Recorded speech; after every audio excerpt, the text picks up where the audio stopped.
વિદ્યાર્થી મિત્રો, ધોરણ 10માં આપ સૌનું હાર્દિક સ્વાગત છે। આપણે આજે ધોરણ 10 સામાજિક વિજ્ઞાનમાં ઇકોનોમિક્સ એટલે કે અર્થશાસ્ત્રની અંદર આપણે ચેપ્ટર 15 આજે ભણવાનું છે। મિત્રો, આ વિભાગ આપણા માટે નવો છે, તો આપણે જોઈએ કે ભાઈ આર્થિક વિકાસ કે ભાઈ પ્રત્યેક વ્યક્તિની પ્રત્યેક સવાર એ અલગ હોય છે। કેટલાક લોકો ભૌતિક સુખ સુવિધાથી ભરપૂર જીવન જીવે છે, કેટલાક લોકો પોતાના જીવનના અસ્તિત્વને ટકાવી રાખવા માટે સંઘર્ષ કરતા હોય છે। તો ભૌતિક સુખ સુવિધા અને આરામ એ ગરીબ વ્યક્તિઓ માટે કલ્પનાનો વિષય હોય છે। તો આવી પરિસ્થિતિ કેવી રીતે ઉદ્ભવી, આવી પરિસ્થિતિમાંથી બહાર કેવી રીતે નીકળવું જેવા અનેક પ્રશ્નો ઉદ્ભવે છે। તો આપણે બી આર્થિક વિકાસ એ સતત ચાલતી પ્રક્રિયા છે।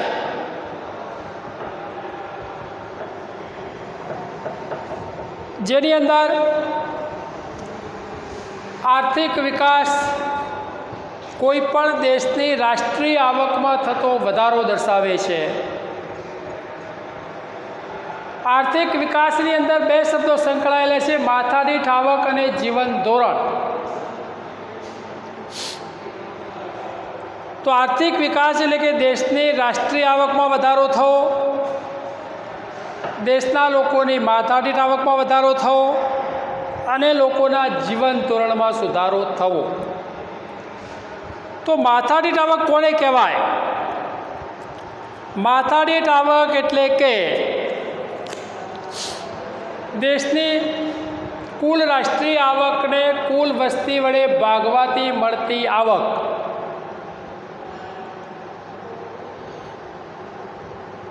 દેશની કુલ રાષ્ટ્રીય આવકને દેશની કુલ વસ્તી વડે ભાગવાથી મળતી આવક કે જેને આપણે માથાદીઠ આવક કહીએ છીએ।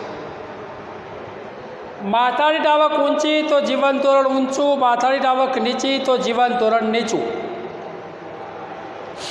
જીવન ધોરણની અંદર પ્રાપ્ત થતી સગવડો, અનાજ, કપડાં, શિક્ષણ, આરોગ્ય, સંદેશા વ્યવહાર અને રહેઠાણની સુવિધાઓનો સમાવેશ થાય છે।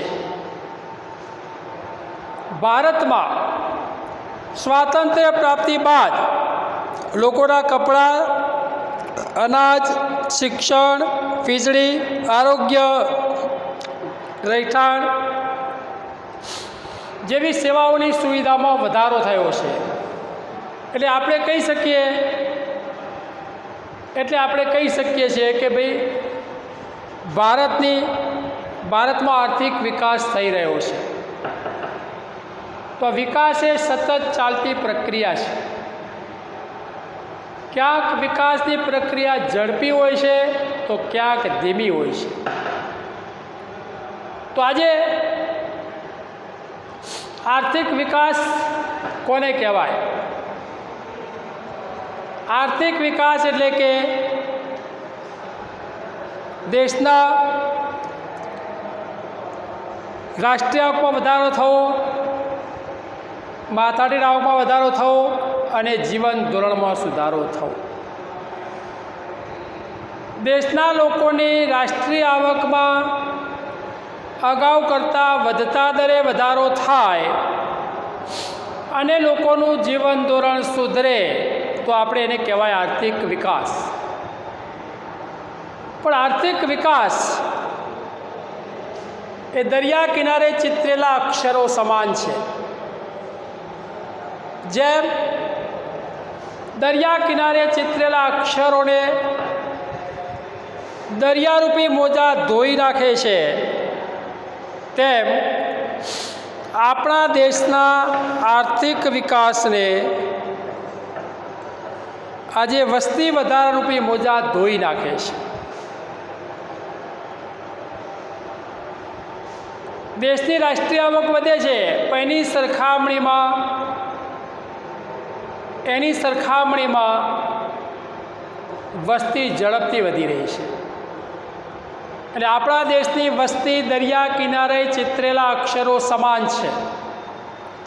તો જેમ દરિયા કિનારે ચિતરેલા અક્ષરોને દરિયારૂપી મોજા ધોઈ નાખે છે તેમ આપણા દેશના આર્થિક વિકાસને વસ્તી વધારારૂપી મોજા ધોઈ નાખે છે. વાત આવી કે ભાઈ આર્થિક વૃદ્ધિ અને આર્થિક વિકાસ વચ્ચેનો તફાવત. બંને વચ્ચે આપણે વિકાસની પ્રક્રિયાને આધારે આર્થિક વિકાસ એ ગુણાત્મક છે જ્યારે આર્થિક વૃદ્ધિ એ પરિમાણાત્મક છે. આર્થિક વિકાસ એ પ્રથમ અવસ્થા છે જ્યારે આર્થિક વૃદ્ધિ એ આર્થિક વિકાસ પછીની અવસ્થા છે. અર્થતંત્રમાં થતા પરિવર્તનને આધારે અર્થતંત્રમાં થતા નવા સંશોધનોને આધારે ઉત્પાદનમાં થતો વધારો એ આર્થિક વિકાસ છે. દાખલા તરીકે ખેતી ક્ષેત્રમાં ઘઉં અને ડાંગર જેવા પાકોની અંદર બિયારણોની શોધ થતાં ઉત્પાદનમાં અનેક ગણો વધારો થયો. આ બાબત આર્થિક વિકાસ દર્શાવે છે. જ્યારે ખેડવા લાયક જમીનમાં વધારો થવાથી ખેતીલાયક ઉત્પાદનમાં વધારો થાય તો એને આર્થિક વૃદ્ધિ કહેવાય છે. વિકસિત અને વિકાસશીલ દેશોના સંદર્ભમાં બંને વચ્ચે તફાવત જોવા મળે છે. વિકસિત દેશોની રાષ્ટ્રીય આવકમાં થતો વધારો એ આર્થિક વૃદ્ધિ કહેવાય છે, જ્યારે વિકાસશીલ દેશોની રાષ્ટ્રીય આવકમાં થતો વધારો એ આર્થિક વિકાસ કહેવાય છે. તો આ પ્રમાણે આર્થિક વૃદ્ધિ અને આર્થિક વિકાસ બંને શબ્દો વચ્ચે ઘણો બધો તફાવત જોવા મળે છે. વાત આવી કે વિકાસશીલ અર્થતંત્ર કોને કહેવાય? ભારત એક વિકાસશીલ અર્થતંત્ર છે. વિશ્વ બેંક 2004ના વિકાસ અહેવાલ પ્રમાણે જે દેશોની માથાદીઠ આવક $735 કરતાં ઓછી હોય એને આપણે વિકાસશીલ દેશ તરીકે ઓળખવામાં આવે છે. વિશ્વ બેંક 2004ના વિકાસ અહેવાલ પ્રમાણે જે દેશોની માથાદીઠ આવક $735 કરતાં ઓછી હોય એને આપણે વિકાસશીલ દેશ કહેવાય છે. મોટાભાગના લક્ષણો આપણે જોઈએ કે ભાઈ ભારતને લાગુ પડે છે, એટલે આપણે કહીએ છીએ ભાઈ ભારત એક વિકાસશીલ અર્થતંત્ર છે. નીચી માથાદીઠ આવક, વિકાસશીલ દેશોની અંદર માથાદીઠ આવક નીચી જોવા મળે છે કારણ કે વસ્તી વૃદ્ધિનો દર વધારે હોય છે, એટલે માથાદીઠ આવક નીચી રહે છે. અને માથાદીઠ આવક નીચી રહેવાથી લોકોનું જીવન ધોરણ પણ નીચું હોય છે. માથાદીઠ આવક આપણે જોયું કે ભાઈ દેશની કુલ રાષ્ટ્રીય આવકને કુલ વસ્તી વડે ભાગવાથી મળતી આવક એને આપણે કહીએ છીએ માથાદીઠ આવક. બીજું, વસ્તી વૃદ્ધિ. વિકાસશીલ દેશોમાં વસ્તી વૃદ્ધિનો દર ઊંચો હોય છે, 2% કે તેથી વધુ જોવા મળે છે. ભારતમાં વસ્તી વૃદ્ધિનો દર 2.5% હતો. છેલ્લા કેટલાક સમયથી વસ્તી વૃદ્ધિનો દર આજે ઘટીને 1.93% થયો છે. એટલે વસ્તી વૃદ્ધિ એ પણ વિકાસશીલ દેશોનું એક બીજું લક્ષણ છે. કૃષિ ક્ષેત્ર ઉપર અવલંબન. વિકાસશીલ દેશના લોકોની મુખ્ય આર્થિક પ્રવૃત્તિ ખેતી છે કે ભાઈ આજે દેશના 60% કરતાં પણ વધારે લોકો કૃષિ ક્ષેત્રે રોજગારી મેળવે છે. દેશની કુલ રાષ્ટ્રીય આવકમાં કૃષિ ક્ષેત્રનો ફાળો 25% છે. તો આજે દેશના 60% કરતાં પણ વધારે લોકો કૃષિ ક્ષેત્રે રોજગારી મેળવે છે. કૃષિ દેશના લોકોની મુખ્ય આર્થિક પ્રવૃત્તિ છે. એટલે આજે દેશની રાષ્ટ્રીય આવકમાં કૃષિ ક્ષેત્રનો ફાળો 25% છે. આવકની વહેંચણીની અસમાનતા કે ભાઈ આજે વિકાસશીલ રાષ્ટ્રોમાં ઉત્પાદનના સાધનોની વહેંચણીમાં અસમાનતા જોવા મળે છે. દેશના ટોચના 20% ધનિક લોકોને રાષ્ટ્રીય આવકનો 40% હિસ્સો મળેલો છે, જ્યારે તળિયાના 20% લોકોને, ગરીબ લોકોને 10% એટલો હિસ્સો મળેલો છે. એટલે આવકની અસમાનતાની ખાઈ વિકાસશીલ દેશોમાં વધતી જાય છે. જેમાં આજે ધનિકો વધુ ધનિક બનતા જાય છે, ગરીબો વધુ ગરીબ બનતા જાય છે. એક અર્થ વિસ્તાર છે આપણે કે સે ગરીબોના કુબામાં 13 ટીપુએ દોહલ્યું. સે ગરીબોના કુબામાં 13 ટીપુએ દોહલ્યું, શ્રીમંતોની કબર ઉપર ઘીના દીવા થાય છે. તો આવકની અસમાનતા, ટોચના 20% લોકો, ધનિક લોકોને 40% જેટલો રાષ્ટ્રીય આવકનો હિસ્સો મળેલો છે, જ્યારે તળિયાના 20% લોકોને 10% હિસ્સો મળેલો છે. એટલે આવક અને સંપત્તિનું કેન્દ્રીકરણ જોવા મળે છે. બેરોજગારી, બેરોજગારી કોને કહેવાય કે વ્યક્તિ કામ કરવાની લાયકાત અને વૃત્તિ ધરાવતો હોય, કામની શોધમાં હોય, બજારમાં પ્રવર્તમાન વેતન દરે કામ કરવા તૈયાર હોય, પણ એ કામ મેળવી શકતો ના હોય, તો આપણે એને બેરોજગાર કહેવામાં આવે છે. તો વિકાસશીલ દેશોની અંદર મહત્ત્વનું લક્ષણ છે બેરોજગારી. આ બેરોજગારીનું પ્રમાણ કુલ શ્રમિકોના 3% કરતાં વધુ હોય છે. મોટાભાગે વિકસિત દેશોની, વિકાસશીલ દેશોની અંદર મોસમી બેરોજગારી, છુપી બેરોજગારી એટલે કે પ્રચ્છન્ન બેકારી અને ઔદ્યોગિક બેરોજગારી વધુ જોવા મળે છે.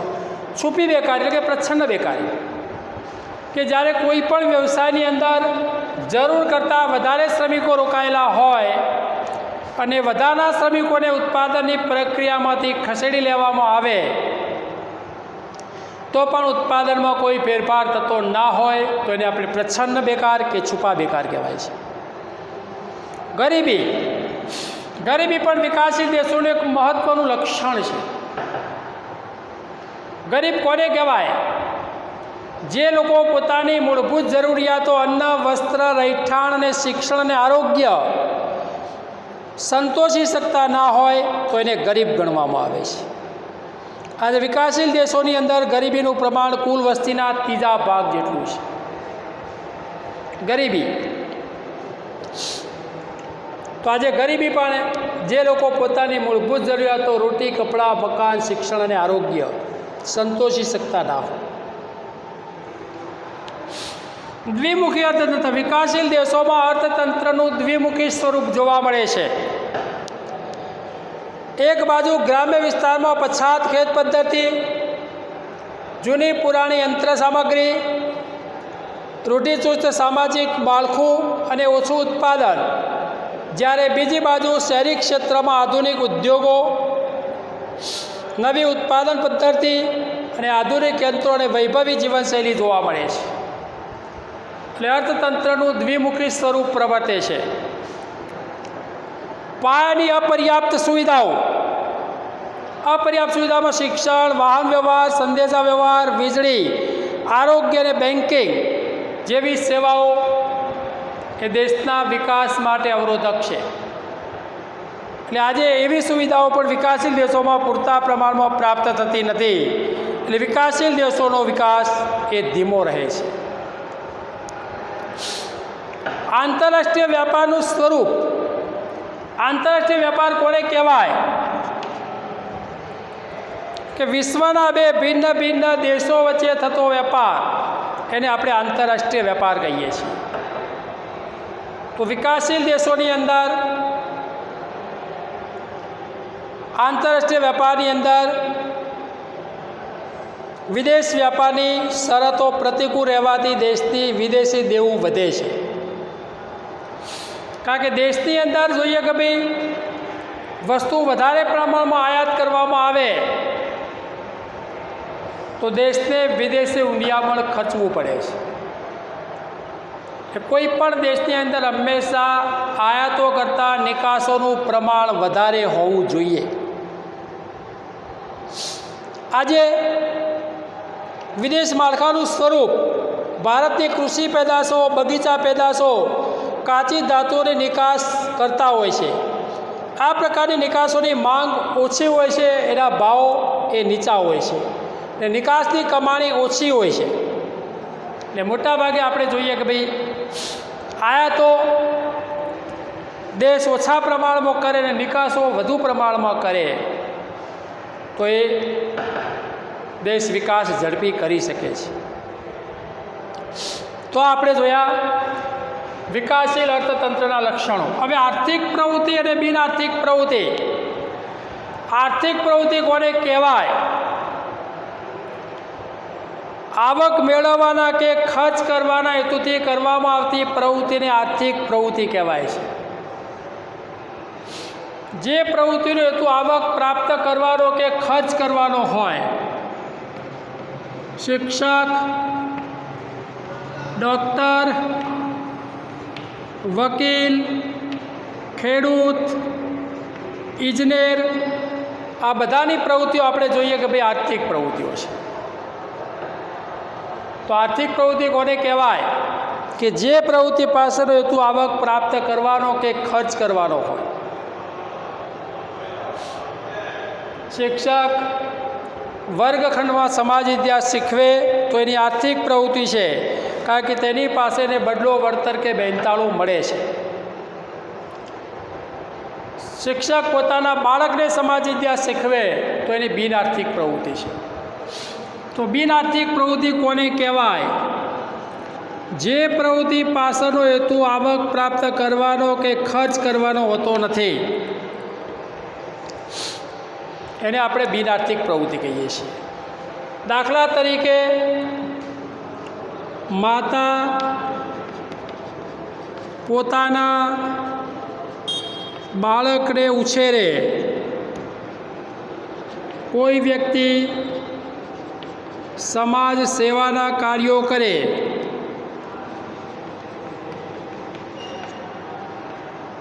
કોઈ વ્યક્તિ અંગત શોખ ખાતર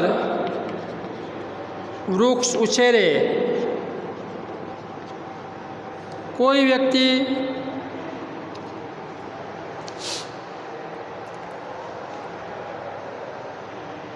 ડૉક્ટર